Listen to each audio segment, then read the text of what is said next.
Welcome back to another video, folks. I've just got back to the farm, out the van literally 5 minutes ago, and I thought it'd be really fun as a concept to tour around the farm and show you what's happened in a week that I've been away. A lot has grown in a week and changed, and some new things on the farm as well, and I've got to go around checking out what's going on, so I thought it'd be great to bring you along with me.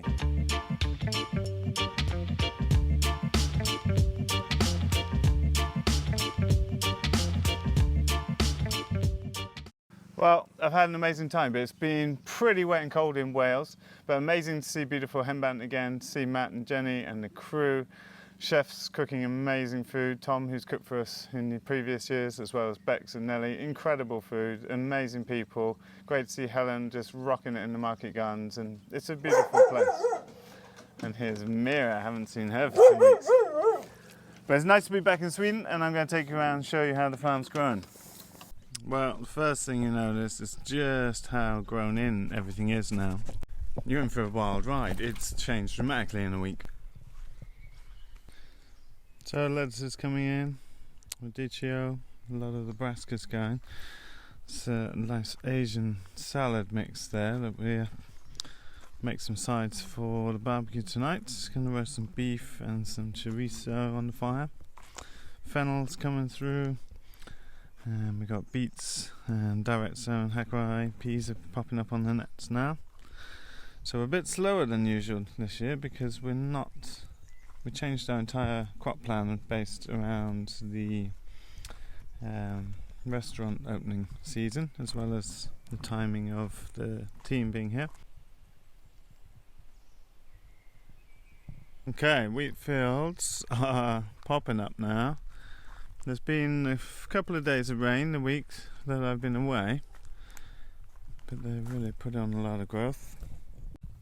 So growth has taken off in here. There's a row of chilli and 2 of cucumber here, but they're mostly tomato with lettuce and herbs. There's basil in here now and salads, but this has put on a lot of growth in the last week.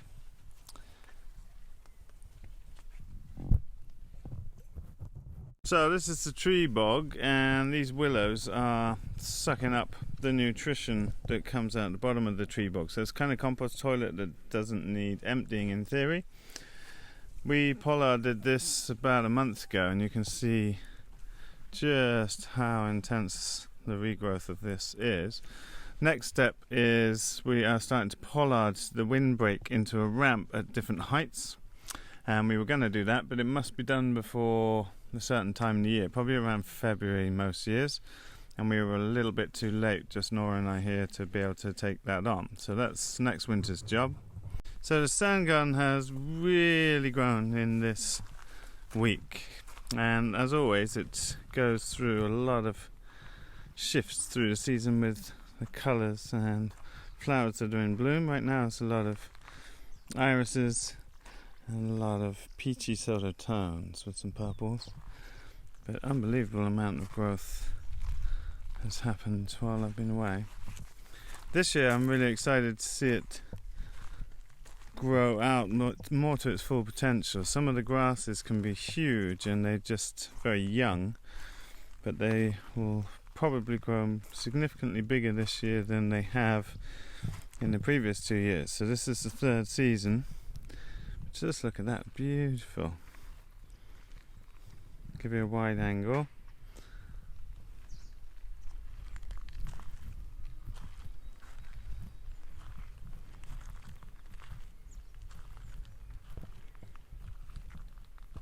And this is just a haven for butterflies and other insects.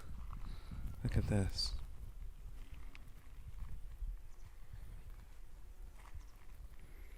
Beautiful swallowtail.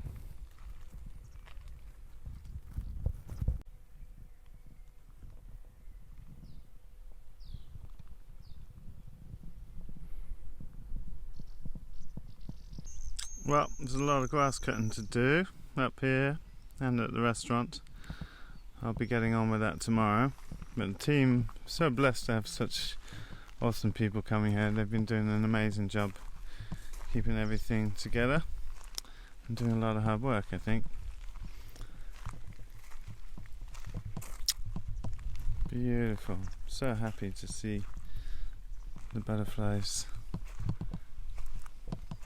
So in small tunnel, it's all put down to shishito and padron. Got little cardboard mulch mats around because this tunnel has been used as animal shelter and all kinds of things. It's very weedy, and so this is just a simple way to just let it all go. Don't really put much maintenance into this, just come back and harvest a lot of padron and shishito and also some chili in here. So it's time to get all teaching spaces together, so we have a no-dig market garden course at next weekend, and then we are going straight into our 9-day regenerative ag training as well as our internship starting. And week after that the restaurant opens, concerts begin, so it's a full-on next couple of months now that people are here and the season is in full swing. Chom is here for all the hen banters. Hello, hello. And he's having a look at the boat motor. It's a good day for a barbecue today. We're going to have a barbecue at the lake and see if we can go catch some fish as well. So, beautiful oaks that shade the yard have fully come into leaf, and Nora's done an amazing job of planting all of the perennials that we had grown from seed and put out in Silly Garden, and that's filling in this bed. It's a hardy kiwi growing up the oak, and this is just like a nice driveway garden. We used to have it as a mushroom bed for King Stropharia. Now it's a little perennial garden on the edge of the road. Beautiful. Well, recovery is very fast at this time of year. We're at the bottom of front field. This has been grazed to the ground a couple of weeks ago, and here you can see the cocksfoot is up to my thighs, top of my thighs. So regrowth really fast. We've seen recovery down even at about 14 days at this time of year with the weather conditions. We're getting a lot of sun and then one nice heavy rain or two a week, and so it's amazing just to see how rapidly it's regrown. But some exciting things to show you up in the field. Okay, the Ridgedale roller pens are out in full force with 1,000 birds on the field, and they've been out for a few days now, so they're getting used to the system. First time for both of those two for dealing with a large batch of broilers, and I'm just inspecting. They've done really nicely. Here you can see what we're doing. We're actually pinning the gap between each post down to the ground and pulling it slightly outwards so they don't sit up against there at night and get zapped. And it's obviously for fox protection too. But the birds seem really good, so they've been coming up the slope here, and then the boys have put a 50-meter net coming down the hill, and we're using a 25-meter net around the pens back to the 50-meter net. So tomorrow morning, I'm guessing what will happen is we will, because we're at the end of the row, we will manually with two people lift these shelters up and move them across and start the journey down. And here we are in Nutfield. So this has been grazed heavily to the ground by the cows, and we want shorter grass like this when we're bringing broilers in, because we want all that manure down on the soil surface where it will get synthesized. Okay, they think they're moving, but it's nearly time for feeding, so probably that's what's getting them excited. But this kind of pen, you can find all of our designs in the Ridgedale Builds book, which you find in the links below. The manual Regenerative Agriculture is how to run all these systems, the economics, how to design farms in general. The Builds book tells you how these actually cut lists and 3D CAD plans. I'm just moving away from that end because they're thinking that they may be getting moved. So a very effective system when you have 1,000 birds, and you can see we've got the nets quite in close to the edges. We don't want predator birds flying into here, but we've never lost a bird to a predator in this system. If you've got intense predator pressure, maybe Salatin pens are a better start for you. You've got it's 40,000 euros of chicken in here, so you do need to know what you're working with. So Nutfield's coming alive. Different species of walnut, some of which are common here, like black walnut, and some that are unusual. Manchurian, English walnuts. There's also pecan, hickory and Malus seversii, the original Kazakh apple. Let's go and have a look over the road now. Okay, something's stirring in the 2 Eggmobiles. So the hens were delivered when I was away. They're going to be very startled when I open this. Good looking birds. Very nice. So these are the original Eggmobiles with their automations now. And we got 700 birds, so 2 Eggmobiles. These have been going for 10 years on the farm and still doing really well. So we're just settling the birds in. As always, organic feed. And they will go on to the pasture tomorrow. And we will start opening them up. It'll probably be a few days until they start coming out onto the ground and really exploring their paddocks. Then they'll be out first thing every morning and producing the incredible eggs. So this is an enterprise that should be run with organic feed and moving every day or second day, as we've been teaching people for over a decade here. Pause for a quick ad read. Most of my subscribers here and followers on social media haven't actually read my books, and this is the most condensed practical information and knowledge that I can share with you. My book Regenerative Agriculture is available on PDF as well as hard copy. We ship all over the world. Ridgedale Farm Builds is 3D CAD plans of how to build all the farm infrastructure you see around on our social media. That one's only available as PDF. And our farm cookbook is focused on year-round, nose-to-tail, seasonal eating. It's just a joy to use and preserve all the food we have at the farm, as well as what we fish and hunt. You can find them in the links in the bio. Check them out. So, quick look over at the neighbours, as I always do. This is land cut at the same time as our land is cut. Trees are a lot smaller, very dense, 2 or 3 species with still brushwood and forest understory species like bracken, blueberry, etc. And the dramatic difference over on our side of the road, where we've used pigs as a climatic ecosystem trigger, followed by rest, followed by cows and sheep. Now this patch is recovering after the long winter with a lot of cows relative to normal. So it's still bare in places, but you can see a lot of things are germinating now, and in the background a lot of recovery. But what you notice is you can get down and you can see through the landscape here. The trees are much bigger from benefiting from the animal fertility, and there's many more species.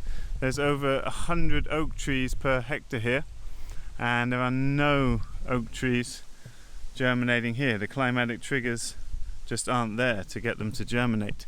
So we're using animals and respecting their physiology and letting them do the work they naturally do. And there's all these benefits to it. So here we are in Topfield. Cows have been grazing down. You can see it was quite wet the other day there. And the cows are over there. And they are now going on to grass that looks like this. Beautiful. So just for reference, this is up to my waist.